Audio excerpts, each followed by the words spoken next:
Então, pessoal, bem-vindos de volta à nossa quarta aula, e eu acho que as coisas vão começar a esquentar um pouquinho mais por aqui, porque a gente vai começar a trabalhar com o MongoDB e começar a trabalhar com a nossa infraestrutura, com a nossa persistência. Vamos começar nesse caminho definindo o nosso diretório Infrastructure. Esse diretório, o objetivo dele é que ele contenha tudo que seja relativo a terceiros. Tudo que seja de persistência. No futuro a gente vai colocar aqui o nosso serviço para bater na API de terceiros. Então tudo vai estar dentro dessa infrastructure, muito bem organizadinho, fácil de encontrar. Então vamos criar aqui o nosso diretório persistência. Persistence. Muito bem. E a gente vai criar aqui a persistência da nossa entidade book. Novamente, entidade book, marcando presença. Tem muita coisa para a gente fazer aqui, então vamos começar definindo a nossa estrutura que vai implementar o comportamento que a gente definiu aqui. E por isso que foi importante a gente definir o nosso comportamento para a nossa estrutura, para a nossa entidade.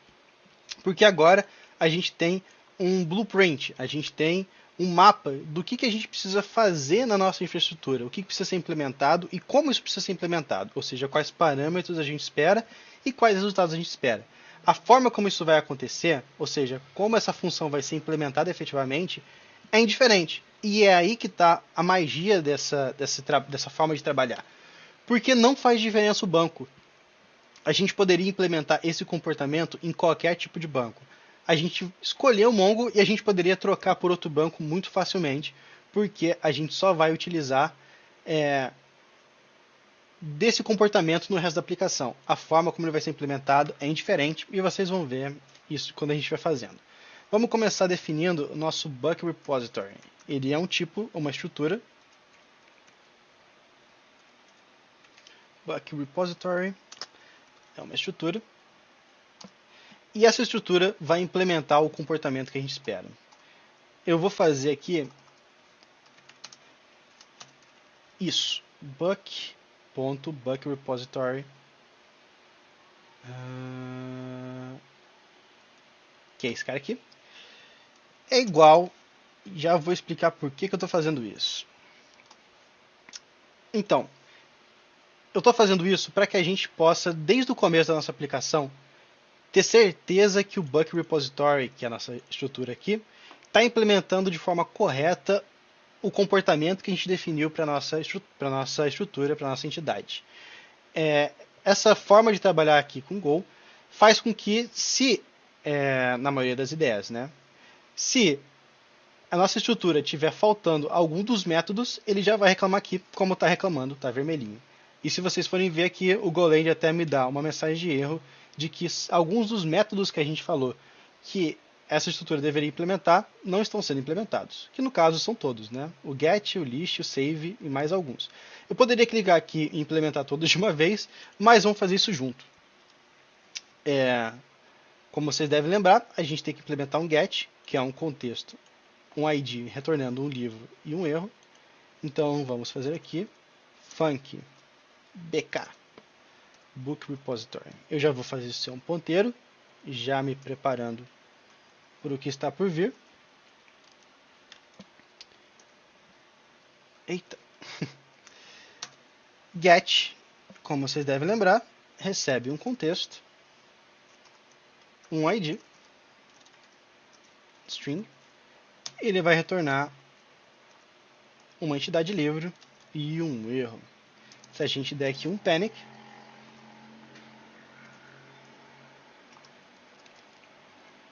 coloquei esse panic aqui só para ele não reclamar enquanto a gente não implementa efetivamente. Vamos implementar os outros. A gente precisa começar a pensar numa outra etapa do nosso trabalho, que é a nossa entidade, ela não necessariamente representa o que o banco está esperando. E essa também é um pouco da graça. A entidade, né, que no caso é o nosso livro, ela é uma entidade genérica, uma entidade um pouco mais etérea, mais abstrata. Ela tem comportamentos e tem campos que foram definidos pelo time de negócios, né, em conjunto com a gente. Mas não necessariamente o banco precisa refletir isso. O banco, obviamente precisa ter esses valores, mas ele pode estar mais ajustado para as necessidades do banco. Como, por exemplo, o Mongo ele tem um ID de um tipo específico, que é o tipo Object ID, que a gente já vai ver. Não faria sentido a gente colocar esse tipo aqui, ao invés desse string, por exemplo, porque aí a gente estaria fechando a nossa entidade para o Mongo, o que não seria uma coisa boa. Da mesma forma que se eu colocasse um int aqui no ID, e a gente tivesse com a ID incremental, por exemplo, seria um problema, porque eu não conseguiria trabalhar com o Mongo também, só conseguiria trabalhar com bancos que aceitam IDs incrementais. É uma nota só, o Mongo também aceita IDs incrementais, se a gente quiser, mas muito melhor trabalhar com o tipo real do Mongo, que é o tipo sugerido, que é esse Object ID. Então, para isso a gente vai fazer uma outra estrutura, que é a estrutura que vai conversar diretamente com o banco. Essa estrutura a gente vai chamar de Book Documents. Você pode ver que tanto o repository quanto o meu Book Document estão em letra minúscula. Isso significa que eles são privados a esse repositório, que é o nosso persistence, porque eu não preciso e não devo acessar eles de fora do nosso persistence. Eles foram feitos, esse campo, essa estrutura Book Document foi feita especificamente para trabalhar aqui dentro, para pegar valores e parsear esses valores, assim como o nosso Book Repository foi feito especificamente para implementar esses métodos. A gente já vai ver como isso vai funcionar melhor, mas é só para já deixar claro que o objetivo não é estender esses valores, essas estruturas para fora da infraestrutura. Elas são específicas daqui. Então vamos criar aqui o que seria o nosso documento no Mongo. O nosso ID, como eu falei, vai ser do tipo primitive.objectID. Ele está reclamando aqui porque eu esqueci de instalar o Mongo no nosso mod. Então, vamos instalar o Mongo aqui. Como vocês devem saber, go get e o nome do repositório nos traz e instala no nosso mod o repositório. Já está aqui o nosso único repositório instalado. Agora a gente tem acesso ao primitive. Voltando, o nosso banco vai ter o campo name também, e ele vai ser uma string. E vai ter o campo publish, da mesma forma que lá em cima. Vocês percebem que a única coisa que eu fiz de diferente foi mudar o campo ID. E vocês podem se perguntar, por que isso é tão importante? Por que eu só não uso a entidade que eu defini lá em cima? Para que ter todo esse trabalho de fazer uma nova estrutura para isso? Faz toda a diferença não fechar as nossas entidades no banco. Faz toda a diferença não fechar nossa entidade pelo banco, porque a qualquer momento o seu banco pode trocar. A qualquer momento a gente pode perceber que o banco que a gente escolheu não faz mais sentido para o nosso problema de negócio. Então, a qualquer momento você pode estar num banco NoSQL como o Mongo e perceber que o seu problema de negócios pede por um banco SQL, pede por um Postgres ou por um MySQL, Oracle ou qualquer tipo de banco sequencial. Definimos nossos campos. É importante, especificamente para o Mongo, que a gente também defina as tags Beson desse campo. É uma coisa específica do Mongo, acho que não vale muito a pena me estender sobre. Já tem muito conteúdo sobre isso na internet, mas basicamente é a forma como o Mongo vai entender os seus campos, então é importante que você tenha isso. O ID do Mongo, ele não é só ID, ele tem na frente. E eu vou definir aqui que se esse valor for vazio, eu quero omitir ele. Isso é uma coisa específica de Go também, que além dessa tag que eu posso colocar, eu posso também definir que se o valor desse campo, desse field, for vazio, ele pode ser omitido com essa tag, que é o omit_empty. Eu vou fazer a mesma coisa aqui para o meu campo de publish, porque como eu já sei que esse campo pode ser vazio, então eu digo que ele pode ser omitido. Vocês podem ver que eu coloquei um ponteiro aqui no meu publish e não coloquei aqui. Então, eu vou colocar um ponteiro aqui também. Por quê? Pelo mesmo motivo que eu coloquei um ponteiro aqui no nosso time. Porque agora a gente, como isso daqui é um ponteiro, o valor default dele é 0, é nil. Então a gente consegue trabalhar muito melhor, ainda mais quando a gente está trabalhando com um banco de dados. Então, agora a gente tem aqui na nossa infraestrutura também o values que tem um ponteiro dessa estrutura. Próxima coisa que a gente vai fazer, e muito importante, para que essa estrutura faça sentido, é fazer com que ela tenha uma função para passar os valores dela para a nossa entidade de verdade, que é o book. Então, para isso, eu vou criar aqui o nosso BD, Book Document, New Book Entity. Ele vai ser só uma entidade, uma função que passa os valores retornando o nosso book.book. Isso é muito importante porque agora faz sentido a gente ter essa estrutura e a gente ter a nossa entidade aqui conversando. Essa é a forma que a gente vai fazer com que elas conversem, com que uma passe valor para a outra. Então, a gente vai passar aqui um book.book, um espaço de memória aqui para o book.book, e a gente vai passar id bd.id. A gente vai passar name, bd.name, e a gente vai passar publish, bd.publish. Você pode ver que aqui ficou vermelhinho. Por que aqui ficou vermelhinho?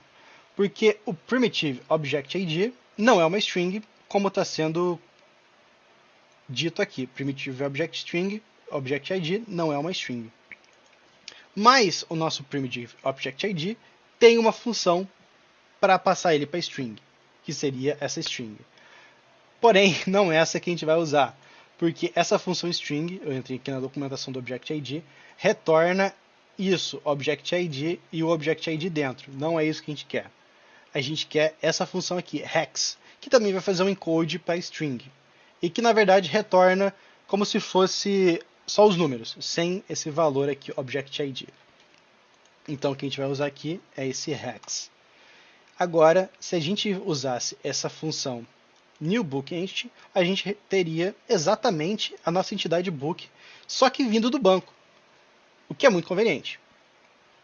Mas a gente também precisa de uma forma de fazer o contrário, porque a gente vai ter funções como save, que vai pegar um book, e a gente precisa salvar esse book, que é uma entidade, no nosso banco, que está aceitando um book document.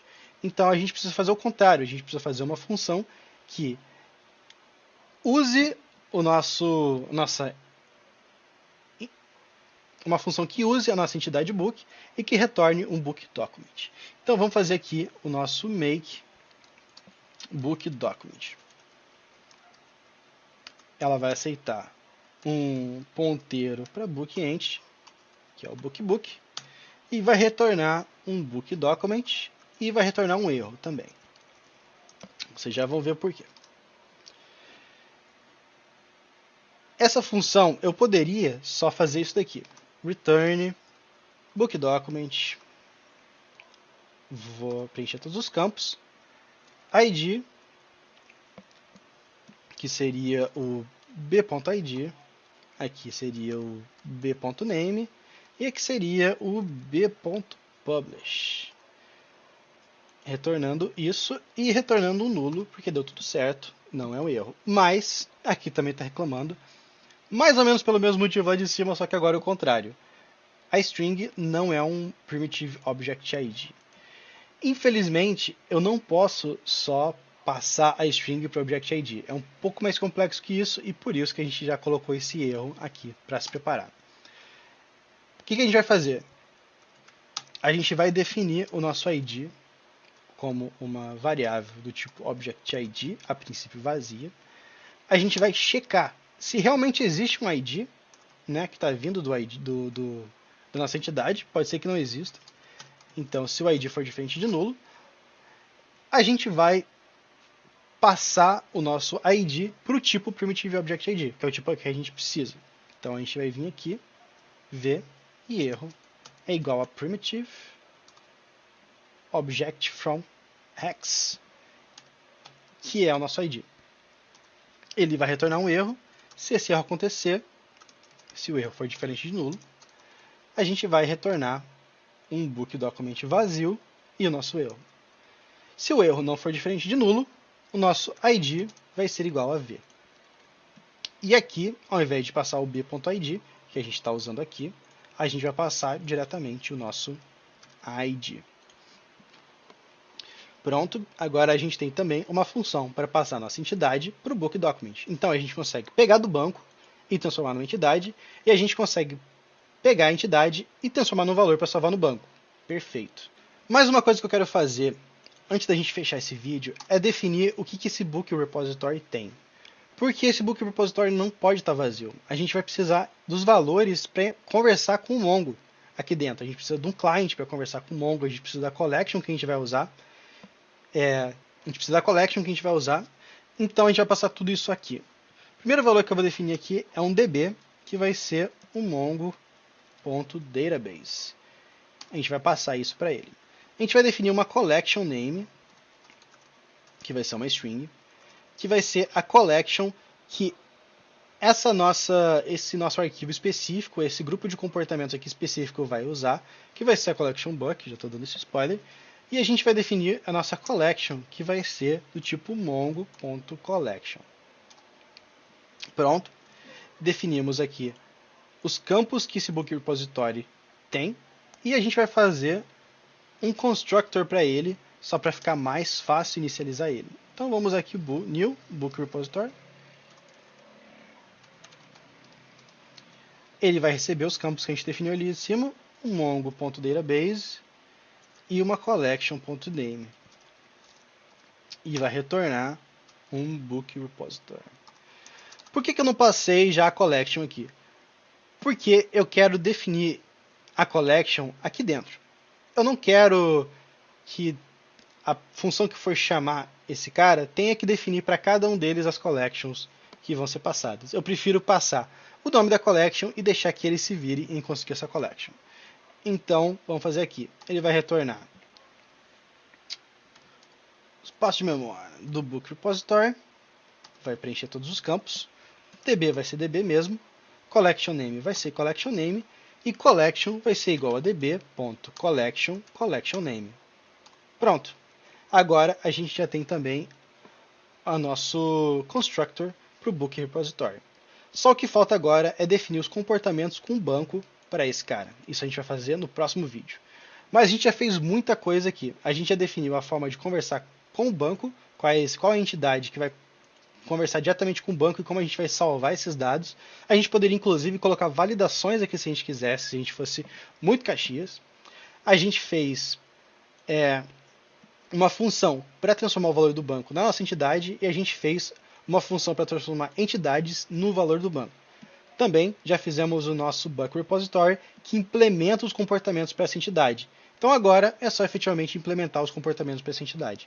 Fica aqui claro que se eu precisasse alterar e não mais implementar, por exemplo, em Mongo, mas em Postgres, eu só precisava reproduzir os valores desse arquivo da forma como quisesse, provavelmente aqui mudaria, em outro arquivo e eu poderia usar tranquilamente, porque eu estou implementando os valores que já foram definidos para essa entidade lá em cima.